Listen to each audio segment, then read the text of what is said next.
ঘুম থেকে উঠতে একটু দেরি হয়ে গেলে সারাদিনের আর কাজের তাল পায় না। তাই সকালের নাস্তা বানানোর ঝামেলা বাদ দিয়ে কেনা নাস্তা দিয়ে সকালটা পার করলাম। দুপুরে রান্না করলাম ডিম দিয়ে আলু ঘাটি আর করলা আলু ভাজি। সব কিছু মিলিয়েই থাকছে আজকের ব্লগ। আসসালামু আলাইকুম, কেমন আছেন সবাই? আশা করছি সবাই অনেক ভালো আছেন। আলহামদুলিল্লাহ, আমরাও বেশ ভালো আছি। আজকে সকালবেলা ঘুম থেকে উঠতে অনেকটাই দেরি হয়ে গেছে। আজকে যেহেতু শুক্রবার, ভেবেই ছিলাম একটু বেশি ঘুমাবো, কিন্তু এতটা দেরি হয়ে যাবে বুঝতে পারিনি। প্রায় 9:30 বেজে গেছে। তো এত বেলা করে ওঠার পরে কী নাস্তা বানাবো বুঝে পাচ্ছিলাম না। আমি শুধু সকালবেলা উঠে বাবুকে খাইয়ে নিয়েছি। তারপরে আমার হাজব্যান্ড বলল আমাদের জন্য কিছু করার দরকার নেই, আমি পরোটা আর ডাল নিয়ে আসবো। তো এই তো পরোটা ডাল নিয়ে এসে ও খেয়ে নিয়েছে। এরপর আমি বসে গেলাম এক কাপ চা নিয়ে। চা দিয়ে পরোটা খেতে আমার খুবই ভালো লাগে। আপনাদের কার কার ভালো লাগে প্লিজ কমেন্ট করে জানাবেন। তো এই তো আমি ডাল দিয়ে খাচ্ছি আর একবার করে চা দিয়ে খাচ্ছি। এই কম্বিনেশনটা আমার কাছে দুর্দান্ত লাগে। তো খাওয়া দাওয়া শেষ করে নিলাম, তারপরে চলে আসলাম ঘরের কাজ করতে। আর বেলা করে উঠেছি, কোনটা ছেড়ে কোনটা করব কিছুই বুঝতে পারছিলাম না। তারপর ভাবলাম এত চিন্তা করে লাভ নেই, একটা একটা করে কাজ করতে শুরু করি, একটু দেরি করে শেষ হবে এই আর কি। তো আজকে আমার হাজব্যান্ড আমাকে অনেকই হেল্প করেছে। আমি ঘরগুলো গুছিয়ে নিয়েছি, তারপরে ঘর ঝাড় দিয়ে মুছে নিলাম, সব ফার্নিচারগুলো আমি মুছে নিয়েছি। আর ও ওইদিকে যেহেতু তাড়াতাড়ি গোসল করবে কারণ জুম্মার নামাজ আছে, তাই জন্য বলল বাবুর কি কি কাপড় আছে দাও, আমি ওগুলো সব ওয়াশ করে দিচ্ছি, দিয়ে আমি একবারে গোসল করে বের হয়ে যাব। তো ওই কাপড়গুলো নিয়ে ও ঢুকে গেছে, ও একদমই গোসল করে বের হয়েছে। আর এইদিকে আমি রান্নার প্রিপারেশনে চলে এসেছি। তার আগে ডিম বের করে থুলাম, আর এইখানে আমি আদা রসুন বাটাটা বের করে থুলাম। আমি যেহেতু একটু বেশি করে আদা রসুন বেটে নিই, তো 1 কেজি আদা 1 কেজি রসুন ব্লেন্ড করা হয়েছে। এটা হচ্ছে আমার আম্মু ব্লেন্ড করে দিয়েছে, কারণ ছোট বাবু নিয়ে আদা রসুন কেটে বেছে আবার ব্লেন্ড করতে গেলে অনেক সময় লেগে যায়। তো আম্মু কেটে বেছে সুন্দর করে ব্লেন্ড করে দিয়েছে আমাকে। আমি এটা নিয়ে এসেছি, আর এই তো এখন ছোট ছোট বক্সে করে নিলাম। এই ছোট বক্সটাতে আম্মু আগেই ভরে দিয়েছিল, আর বড় বক্সটার মধ্যে থেকে আমি এই তো 3টা বক্সে করে নিলাম। আমার প্রয়োজন মতো এবার আমি ব্যবহার করব। আর এখন এই সবগুলো বক্স আমি হচ্ছে ডিপে রেখে দিব। শুধু ছোট লাল কালারের ঢাকনাওয়ালা যে বক্সটা, ওইটা আমি ব্যবহার করার জন্য নর্মালে রাখি।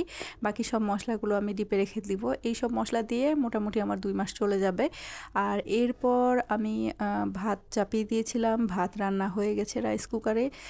সব কাজ করতে করতে ভাতটা চাপিয়ে দিয়েছি যাতে এটা হয়ে যায়। আর এই দিকে হচ্ছে ডিম আর আলু সিদ্ধ দিয়ে দিয়েছিলাম। এর মধ্যে 2টা বড় ডিম, সেটা হচ্ছে আমাদের, আর ছোটোটা হচ্ছে দেশি মুরগির বাবুর জন্য। আর এই তো আমার বাচ্চা একটু আগে খেলাধুলা করছিল। ও খেলাধুলা কম করে, মানে এখনও খেলাধুলা অত বুঝে না, শুধু জিনিসপত্র নিয়ে নাড়াঘাটা করে। তো আমি সবগুলো এই তো গুছিয়ে নিলাম। গুছানোর পরে বিছানাটা একটু শার্ট করে নিলাম। এই ঘরে বিছানায় কেউ ঘুমায় না, শুধু বসা হয় বা গল্প টল্প করা হয় বা গেস্ট আসলে থাকে, আর বাবু খেলে। আর এই তো এখানে আলুটা ম্যাশ করে নিয়েছি। এখানে এই তো ডিম, করলা আলু ভাজি করব, ডিম আলু ঘাটি রান্না করব। তো 2টা তরকারি আজকে হবে। করলা আলু ভাজির জন্য কেটে ধুয়ে সব রেডি করে নিয়েছি, আর এখানে পেঁয়াজ কেটে নিয়েছি। তো একটা ডিম আমি ভেজে তরকারির মধ্যে দিব, আর ডিম ভেজে না দিলে তরকারির টেস্টটাই কেন জানি আসে না। তো এই তো পেঁয়াজ একটু লবণ দিয়ে মাখিয়ে নিলাম, তারপরে একটা ডিম দিয়ে দিয়েছি। এবার এটাকে ভালো করে ফাটিয়ে নিচ্ছি। এখানে বড় করে এটা দিয়ে দিয়েছি, এটার মধ্যে অল্প একটু তেল দিয়ে নিয়েছি। এখানে ডিম ভাজি করব। আর এই তো লোহার যে কড়াইটা, এটাতে আমি হচ্ছে করলা ভাজি করব, কারণ লোহার কড়াইয়ে খুব ভালো ভাজি হয়। তো এই জন্য আমি ওইটাতে হচ্ছে করলা ভাজিটা করে নেব। আর এই সাইডে কড়াইয়ের তেলটা গরম হয়ে গেছে, আর আমি ডিমটা দিয়ে দিলাম। এবার এটাকে আমি ভেজে পিস পিস করে কেটে নিব। আর এটা দেওয়ার মূল কারণই হচ্ছে তরকারির টেস্টটা বাড়ানো। আর আমি যদি শুধু ভেজে রান্না করি তাহলে আবার আমার হাজব্যান্ড অতটা খেতে পছন্দ করে না, ও আবার সিদ্ধ ডিমটা পছন্দ করে। তো এই জন্য আমি 2টা ডিম সিদ্ধ করেছি, আর একটা এইভাবে ভেজে তারপরে পিস করে কেটে তরকারির মধ্যে দিয়ে দিব। আর এই দিকে আমার করলা ভাজিটা আমি বসিয়ে দিয়েছি। এটা হচ্ছে অর্ধেক হয়ে গেছে। এখন প্রথমে আমি হালকা করে সিদ্ধ সিদ্ধ করে নিই, তারপরে চুলার জালটা বাড়িয়ে দিয়ে একটু ভালো করে ভেজে নিই। তো সব করলা আর আলু সিদ্ধ হয়ে গেছে, এবার এটা ভেজে নেওয়ার পালা। ভেজে নিলেই হয়ে যাবে। লবণ হলুদ দিয়ে দিয়েছি। আর ওইদিকে আমি তরকারিটা বসিয়ে দেব। এই কারণে হচ্ছে পেঁয়াজটা ভাজছিলাম, এর মধ্যে বাবু উঠে গেছে। এই অবস্থায় আমি চুলাটা বন্ধ রেখে চলে গেছিলাম। ও একটু ঘুমিয়েছিল। আমার বাচ্চার ঘুম খুবই কম, সেই জন্য আমাকে খুব তাড়াতাড়ি কাজ করতে হয়। আর এই তো দেখেন ডিমটা পুড়ে গেছে, কারণ ওকে আমি বসিয়ে রেখে ডিমটা ভাজছিলাম। দিয়েছিলাম, সেজন্য পুড়ে গেছে। তো যাই হোক, পেঁয়াজটা ভেজে নিয়ে আমি এর মধ্যে হচ্ছে তেজপাতা, এলাচ আর দারচিনি দিয়ে দিলাম। আর তার মধ্যে আমি হচ্ছে একটু হালকা করে ভেজে নিব, এটা জাস্ট একটু ফ্লেভার আসার জন্য, বেশি ভাজলে আবার কেমন জানি তিতা লাগে। তারপরে আমি তো এর মধ্যে পানি দিয়ে দিলাম, পানি দিলে মশলাটা পুড়ে না। আর এই তো এখানে আদা রসুন বাটা আর জিরা বাটা দিয়ে দিলাম। আপনারা যারা আমার ভিডিও দেখেন তারা তো জানেন আমি বাটা জিরা খাই। আর এই তো এখানে হলুদের গুঁড়া, ধনিয়া গুঁড়া আর মরিচের গুঁড়া দিয়ে দিলাম। আর লবণটা আমি পরে দিয়েছিলাম, এটা আমি ভুলে গেছিলাম, সেজন্য এখানে স্কিপ হয়ে গেছে। তো পরে আমি লবণটা তরকারির মধ্যে অ্যাড করে দিয়েছিলাম।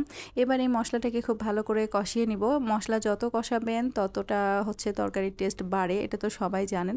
তো সেই কারণে আমিও মশলাটা একটু ভালো করে কষিয়ে নিচ্ছি। আর এইদিকে এক হাতে ভাজিটা নাড়া দিচ্ছিলাম, কারণ তখন বাবু আমার কোলে ছিল আর ওকে কোলে নিয়ে আমি হচ্ছে রান্নাগুলো করছিলাম, কারণ ওর আব্বু গেছে নামাজ পড়তে।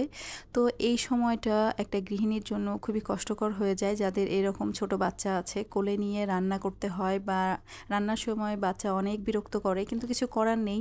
তারপরেই তো মশলাটা খুব ভালো করে কষিয়ে নেওয়ার পরে ম্যাশ করে রাখা আলুটা এর মধ্যে দিয়ে দিলাম। এটাকে এখন খুব ভালো করে কষাবো।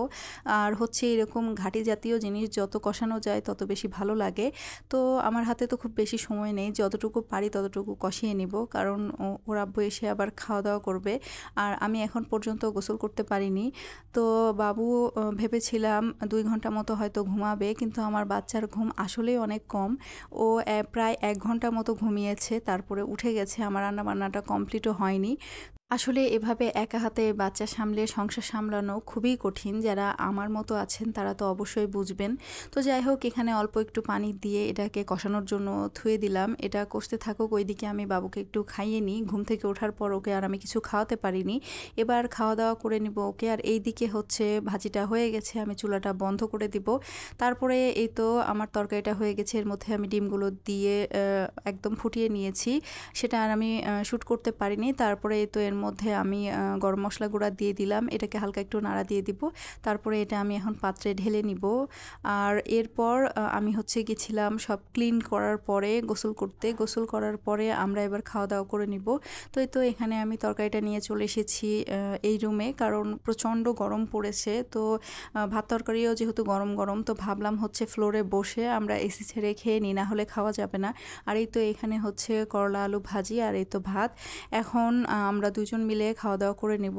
আর হচ্ছে আজকে সালাদ কাটার টাইম পাইনি, তো শুধু হচ্ছে শসা কেটে নিয়েছি। তো যাই হোক, এই ছিল আমার ছোট্ট একটি ব্লগ। আমার ব্লগ ভিডিওগুলো যদি আপনাদের কাছে ভালো লাগে তাহলে প্লিজ আমার চ্যানেলটি সাবস্ক্রাইব করবেন, আর আমার ফেসবুক পেজ শিরোয়েল ব্লগস ফলো দিয়ে রাখতে পারেন। দেখা হবে নেক্সট ভিডিওতে। আল্লাহ হাফেজ।